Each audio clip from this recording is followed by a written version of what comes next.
we'll kick it off. Adam here from Targa New Zealand. I'm here with Greg Murphy, who's Eating on the chips. on the uh, on the Targa tour, having a feed after a huge day on the road. It was a huge day on the road. It was massive. How did you enjoy that? Um, it was it was great. It was great. It's just it was a lot of driving today. I don't know how many k's. What was it all up? It was about 600, I think. 600 and something k's. It's 400 and something touring and whatever it is. But great stages again. Starting back in New Plymouth again this morning. Um, just loving every minute of it. It was a bit of damp. We had a bit more worse weather or bad weather today than what we had yesterday for sure. But such a vast array of road sort of styles and different road surfaces and flowing fast stuff. I mean, what do we say? Whangamomana was just amazing, absolutely amazing. So heading into that Forgotten Highway. Yeah. phenomenal. So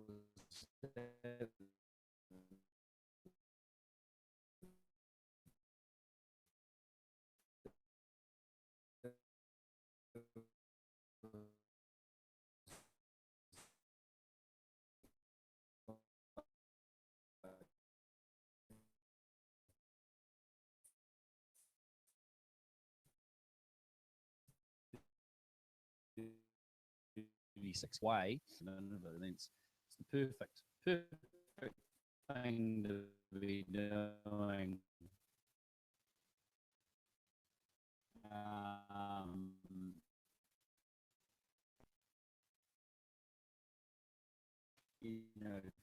to enjoy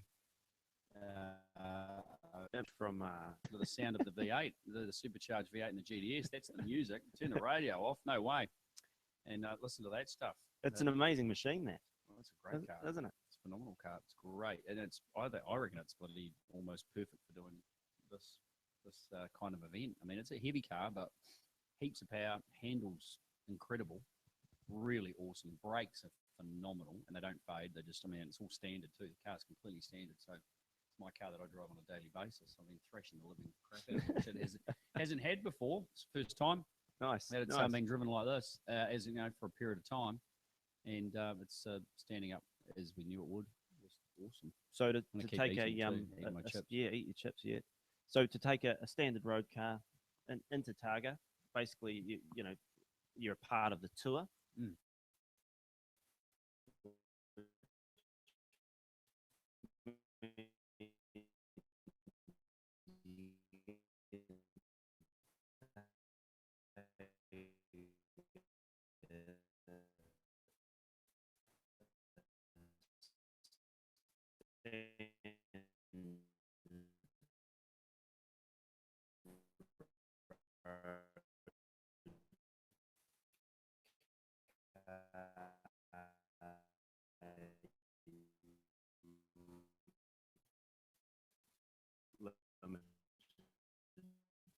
To 160 k's an hour.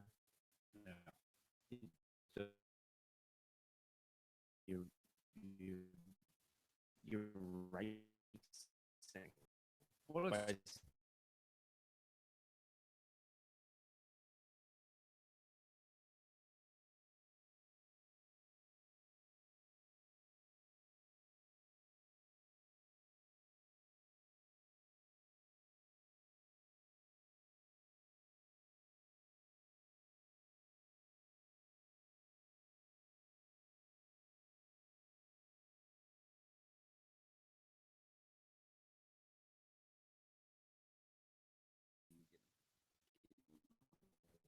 Yeah, there's smiles. There's a lot of smiles in there. You Absolutely a lot of see smiles. people pumping. and it's all up to you. It's up to you to just to choose how fast you want to go. You can go as slow as you like, or as fast as you like. Mm. Wow. not as fast like And how fast you meant to be going on the open road as well? If you're 100 k zone. speed limit in the area. Yeah, So, yeah, fantastic. and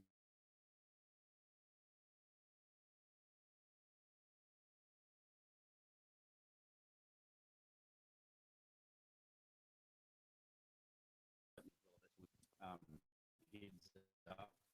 And I think going to provide that standard in road cars just because it is a brilliant feature where you don't have to take your eyes off to see speed or anything like that, which is the biggest thing for people when they're driving along. Making sure that they're not exceeding the speed limit. Yeah, for sure. Yeah, for sure. So we do have a few questions that have come in, and we'll cut to them. If you've got any questions for Murph, get on the Targa NZ Facebook page and post them there. We've got a post up. If you Is that a picture of me? That's a picture of your car there. Look at that. It's a great photo. Hang on. Right. That's good. I took that.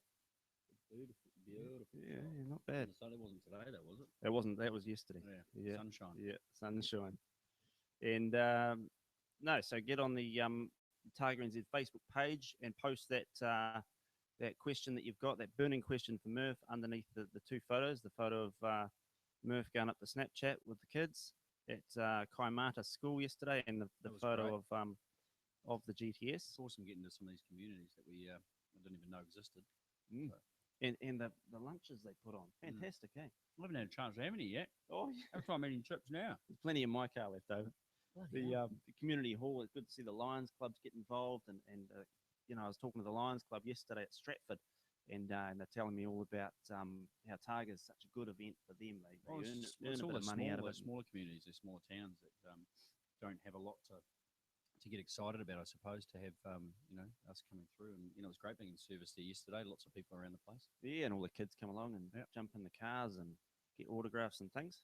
Question number one, Murph. Has this made you think about entering Targa competition, and what car would you use? This comes from Graham. Listen, yeah, it has. I mean, it's I all the way through the last couple of days, I've been thinking about what you'd be doing if you were actually in competition, and how much harder you would push to do it.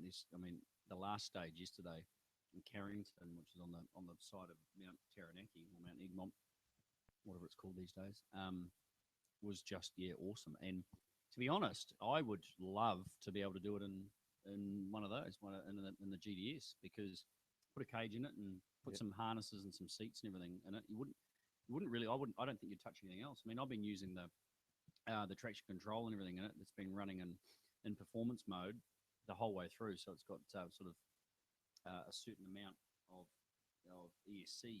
It's competition ESC, and it's the best way to do it, because you're not trouncing on the throttle, but you're allowing the car and the electronics to do a lot of the work, and it's just awesome. It really is. And the braking system and everything in it is just effortless. So yeah, I mean, you could do it that way, or you can turn it all off and be a bit of a hero and slide the thing around a bit more. But if you want to be fast about it, it's the way to do it. I really don't know if you'd touch too much else on it, because it's performing at such a great level through those stages. It's and a lot of the cars that are in the competition are not terribly tweaked. No. Cage, seats, harnesses, bigger brakes. Yeah. A lot of those little Toyota 86s. Yep. Geez, they're going well. Exactly. Going They really handle so good, light and nimble, and okay, they haven't got a heap of horsepower, but it's not all about horsepower. It's about being able to stop and turn and get through the corners and carry corner speed. Yeah. And that stages like that Carrington stage, tight, twisty through the forest. I mean, it's beautiful all scenery. First, second, third gear. Yeah. So no, beautiful. It's not about top speed. It is about acceleration. Yeah. But with 200k maximum speed for the competition cars anyway, there's a lot of cars there that obviously get to that speed very quickly, and that no question the GTS gets to that speed. It does. Or gets to 160 k's that we've been maxed out on. It gets there incredibly fast. So, I don't see why you wouldn't give one of those a crack. Yeah, yeah, for sure. A question here from HSV: is the GTS handling nicely? Nicely is not the word. It's handling is is phenomenal. I mean, I'm not okay. I'm an ambassador, and I love the car, and I drive every day. But to explore close to the limits in this controlled environment, to actually push the car and take it to where what it was designed to do, and find that and feel it is you can't explain it unless you get the chance to do it. And this is, as I say, standard tire. The Continental tire that's on it is the tire that it comes with, that it's delivered with, and its performance is staggering. I mean, everyone that's been in the car with us in the last couple of days is just blown away by how good it is. And no one sort of believes us when we say it's a standard road car. So it's in the balance. The balance is awesome. And I know there's a lot of other very good cars out there, no question. But value for money. As I say, I am selling it. I know it sounds like a salesman, but it's just fact. You've got to, and that's the VF Commodore as a whole. The VF Commodore as a whole is a brilliant car, and this is just the absolute pinnacle of the VF Commodore. It doesn't get any better than that. Yeah. And the way that has been engineered, and the drive line and the engine, everything has been applied to this car. It's just absolutely brilliant. It's a absolute true muscle car. So, yeah, we'll just love it. Oh, beautiful, beautiful. So, next question. This is a good question from Andrew. Hi, Murph. How are you finding picking the best line into a blind corner compared to a circuit that you know what's around the corner? Well, that's the trick with rallies, isn't it?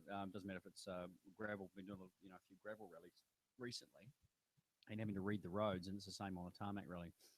Stuff where you don't have any notes. All we've got is a few cautions in the route book, which we get told, but essentially you've got cautions. You don't really know what they are, or what exactly it's going to do, or what it's going to be. So you've got to do your best. And there's unquestionably there's a lot of blind crest. The blind crest is the hardest part. The corners, when you can see the entry, it doesn't really matter where it goes after that because you're prepared for it. But it's the blind crest that you're come up to at various speeds and not know what's over the other side. So it's really, I take my hat off to the guys that are committed in the competition side of things, because some of them are obviously finding time in some areas where they actually take a big deep breath, and the risk level is very high. We haven't had any moments at all, but there's corners that have just appeared over blind crests that you go, wow, that could catch someone out really easy, because some of them you're coming up to, it's a blind crest, but you can see road in the distance. Yeah. But in between the distance and the crest, it wiggles down and then comes back up again. Yeah.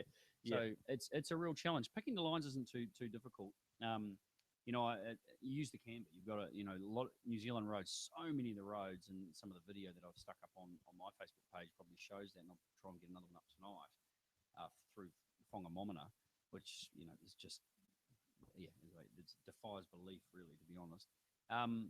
You pick the line that is going to take you the safest through the turn. So, and you start that from a long way out. And I've sort of been heading in quite narrow into a lot of places because of the camber. You don't want to start out wide because the roads have got so much ground in them. You don't want to start out wide and then try to get them there and find that you miss it because you're sitting on the top of the crown of the road when you try to get it down to the apex. And obviously safety margins, increase your safety margins by sort of taking in a little bit, maybe the line a little bit earlier than what you might look in some places, just to ensure that you get right and nice and tight and give yourself that safety margin on the outside. So, and I've seen you coming out of some of the corners quite tight as well. Yeah, well, most of the time you come out of them because you can see up where the next one is. So, and if there's there's so much short squirt stuff between exits and entries, you're coming out of some and because giving yourself a little bit of room and a better entry for some of the other stuff. And also you give yourself a bit of room on the exits on some because of the surface is pretty average. Yeah. And and then there's massive drops off the edges of the roads into gutters or into ditches and those kind of things, and you stay away from that. But often a lot of those surfaces on the exits in some of these corners is very slippery. It's just the way the seal and the surface. And there's a bit of mud and things. All sorts of some stuff. parts. So yeah, you drive it to give yourself some margin, but as I say, when you've got something that is so tractable and so good, and with the brakes and the turn and everything on it, like it's got an ABS, it allows you to push pretty hard into a lot of these corners, especially the second gear stuff, get into them pretty hard. Yeah, and I guess trusting in those Continentals and those huge big brakes, it's sort of, you can leave it till the last minute there. Yeah. A question from David. Have you ever raced Sprinter or Speedway? Yeah, I have. I haven't raced it. I love Speedway. I have since I was a kid. Used to go to Miani Speedway with my dad and family and stuff for many, many years when I was growing up. Watching TQs and solo bikes and stock cars. Stock cars are amazing. Super saloons, all that stuff. Just love it. And so I've driven a sprint car 3 or 4 times, I suppose. The first time I drove one, which was an amazing experience, was at Parramatta Speedway.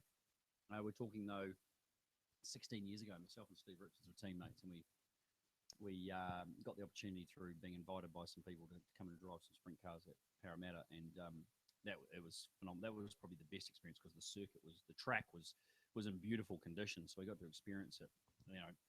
These cars and on a really good circuit that was prepared well, track that was prepared well, and give them a fair bit. And I've done stock cars. Had an amazing opportunity back, and it was a long time ago now, 2005, to spend some time on Huntley Speedway track with Tiger Woods actually, and Tana Umaga was there as well. Some of the other guys, Craig Beard was there, and some of the boys we had a blast. It was with Steve Williams when he was he organised all that when he was still with Tiger back in the day. So, but I drove a super stock there. I drove a stock car. And, the boys thought it was hilarious. They took me out. The local guys thought it was fantastic. Out of 3 races, I didn't get past the first corner in 2 races because they smashed me that hard. That broke the car. So Speedway's cool. Love it. Good. Question from Nathan. Electric cars, Tesla, is there a future? Oh, there's no doubt there's a future. I mean, I don't want to like them. No. Because it's there's no noise. I think that's the worst part. I mean, when you say, oh, they're not exciting, audibly they're not exciting. There's nothing that that you can really get that connection with as far as sound and that sensory kind of thing with sound. But there's a level of excitement by the acceleration and that pushback in the seat, 100% torque thing that they do. And I've driven a Tesla, and it was an impressive car. But I sort of tend to think hybrid is going to be where it's at. I think some of the hybrid stuff that I've driven.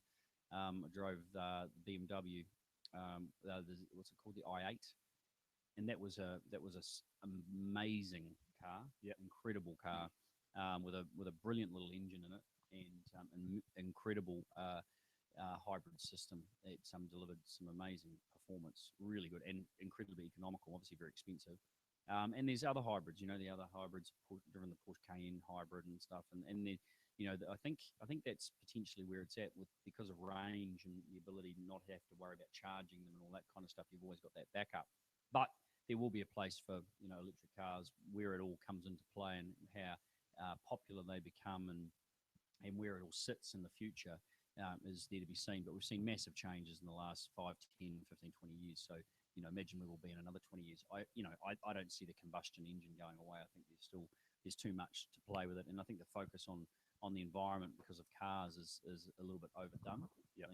I think there's way many other things that are hurting the planet much more.